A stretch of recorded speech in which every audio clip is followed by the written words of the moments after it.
more elections over the weekend, and the French told the far right to stick it in their croissant, which is always a nice thing, with a little butter, maybe some cheese.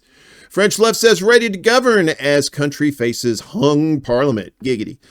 After winning a plurality in the National Assembly, France's left-wing coalition plans to name a PM candidate this week. This is founder of France's Unbowed Party, Jean-Luc Mélenchon. He's watching the results from the second round of France's legislative elections. They had a left-wing alliance.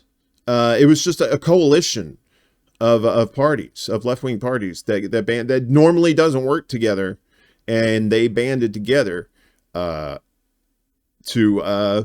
win, to fight. They fought back the liberals with Macron, and they fought back Le Pen's hardliners. So good for them.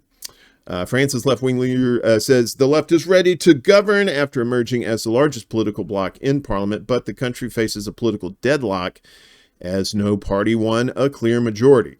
The new Popular Front coalition led by Mélenchon and its allies won a plurality in France's National Assembly in the second round of the parliamentary elections on Sunday, taking 187 seats in the 577-seat National Assembly.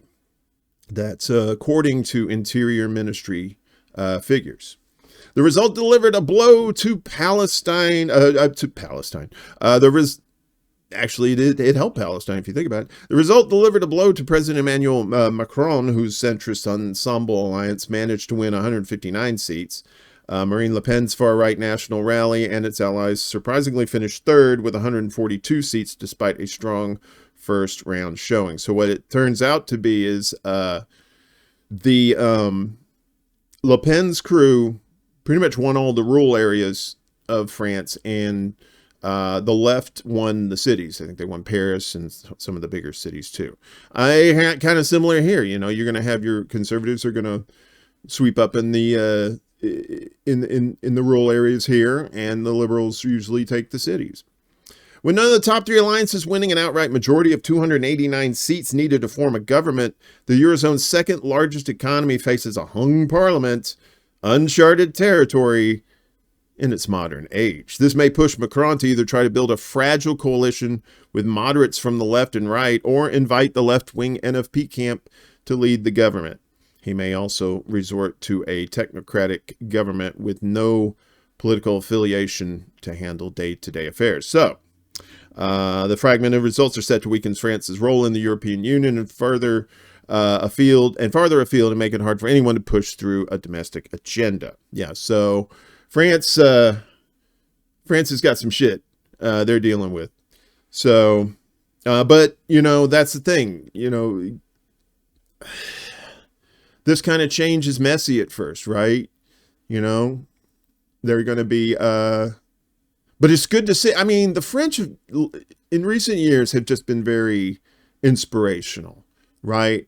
You see them like protesting every weekend, even for the slightest bullshit that their government does. And over here, we're funding genocide, and that's still cars in the streets and still people doing their thing.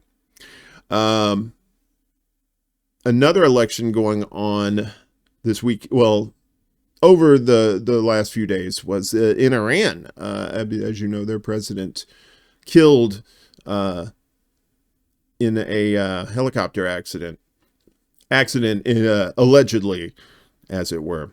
So they had to elect a new president, and this is who they have now.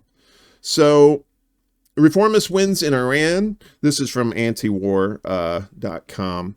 The other was from Al Jazeera online too. So trying to do independent and non-mainstream media sources. So if you're not a fan of Al Jazeera, well, we're always looking for new independent news sources. So if you have any ideas of any other people, I like all the usuals, Vanessa Beeley, and all these independent reporters and journalists doing their thing. There's always more that are not being heard from. So if you know some really good journalists. Let me know, and we will share their stories as well. So, like I said, reformist wins in Iran, and this is from Trita Parsi at antiwar.com. What are the implications for the world? All indications are that the reformist candidate, Dr. Masoud Pezeshkian, has won the presidential snap elections in Iran and defeated ultra-hardliner Saeed Jalili. What does this mean for Iran, its foreign policy, and U.S.-Iran relations? A lot of people were thinking about that.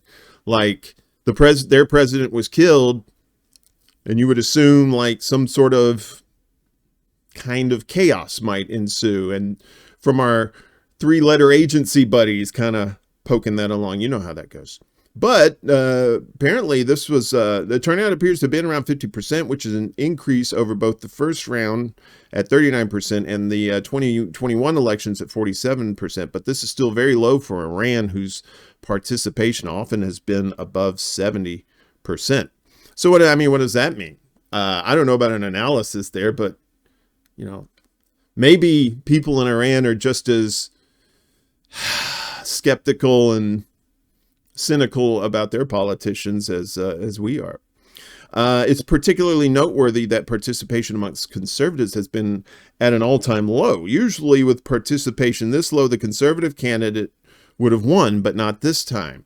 We're seeing clear signs that unhappiness, if not resentment, with the current system is not limited to non-conservative circles. For many, this is perhaps the best outcome. On the one hand, the conservative candidate was defeated. On the other, it was with such a low turnout that it sends a clear warning to the system. And as we were trying to tell people here, like, you know, if you participate in this voting shams that's going on, you know, except on the local and state levels where you got state ballot initiatives, but on the national level, you're just fooling yourself, just trying to make yourself feel better. Given that Pezeshkian likely will bring back many foreign policy hands from the Rouhani team, the group that negotiated the JCPOA, some important changes in Iran's foreign policy are likely.